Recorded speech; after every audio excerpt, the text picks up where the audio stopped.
there! Welcome to a new lesson right here on my English Space. So glad you could join me today. Are you new here? Can you make questions in English? How many types of questions are there in English? Well, too many questions already. Don't panic because I'm here to help you learn how to deal with questions. So, what are we waiting for? Today, we will be looking at two types of questions, closed questions and WH questions. The first one is the one that gets the answer yes or no. Now, let's get back to the beginning of my video when I asked you, are you here for the first time? And you could only answer by yes or no.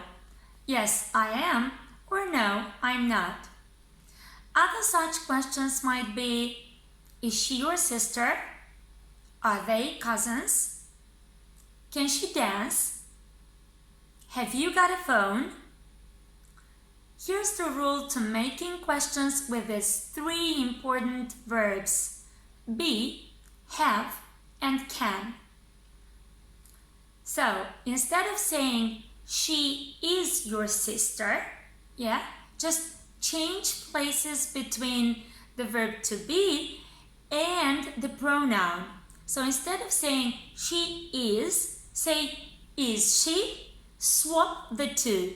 Swap the pronoun and is. Is she your sister? And there you go, you've got a question. A very correct question, yes. Is she your sister? Yes, she is. Or a negative answer, no, she isn't. Are they cousins? But the initial sentence is, they are cousins. See, we've changed places. She can dance. Can she dance? And you have got a phone. Have you got a phone? Yes, I have. Or no, I haven't. Now, let's see how we can make questions with the main verbs because they follow a totally different rule.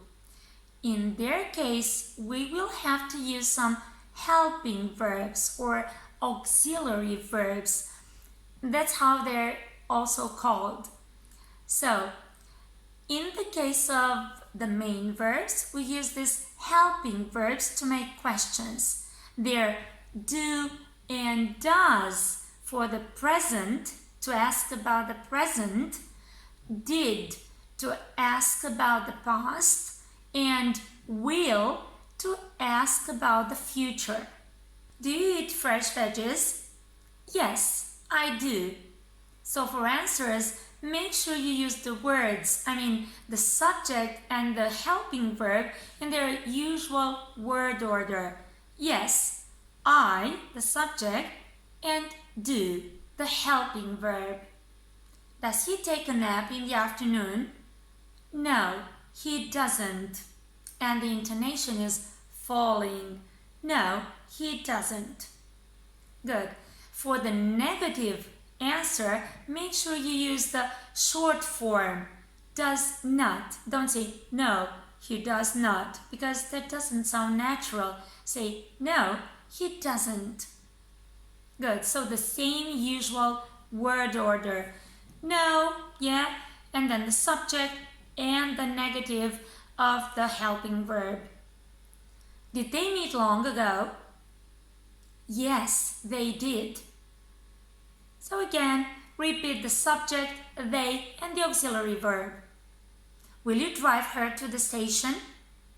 Yes, I will. So this is for the future. Will, subject, and verb.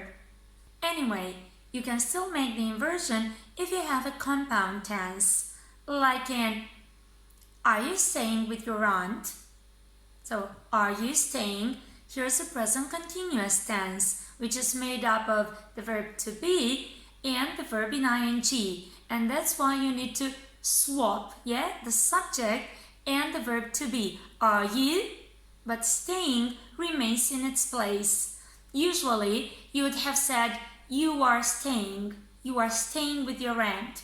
But this time, because this is a question, you have to swap you and are. Are you staying with your aunt? Great. So you're doing excellent. Next, have they been friends forever? This time, we've got a present perfect simple. So, instead of saying they have been friends forever, you just swap the pronoun and the helping verb, which is have. Have they? Have they been friends forever? Had she been learning the whole afternoon? It's the same rule that applies. So we still have to swap the pronoun and the auxiliary verb, which is had, in the case of past perfect continuous. Had she been learning for the whole afternoon? Yes, she had. The second type of questions is the WH questions, beginning with a WH question word, such as who, what, where, when, why, how much, how many, and some others.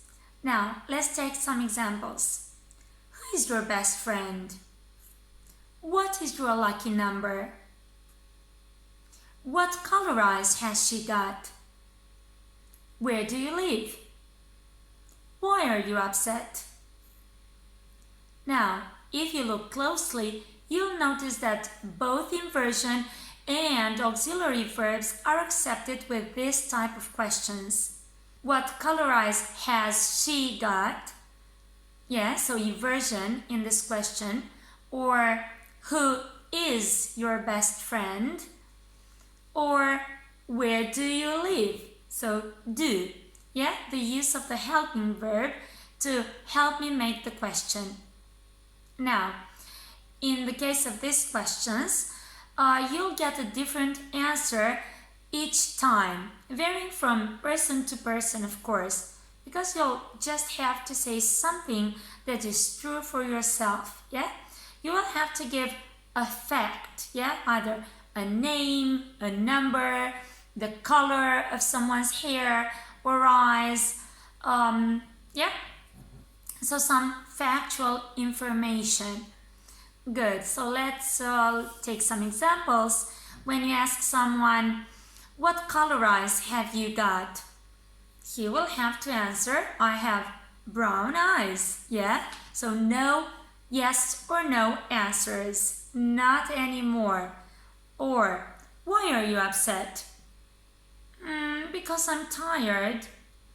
Or, because I got a low mark in geography. Oh my goodness. Yes. So anyway, there's still more to say about this type of questions. So stay tuned because I'll make a part 2 to this video. If you found this video useful, make sure to subscribe to my channel and click on that notification bell icon down below so you never miss a new video. Thanks so much for being here, for watching me, for sticking with me. I'll see you again in my next video. Bye for now.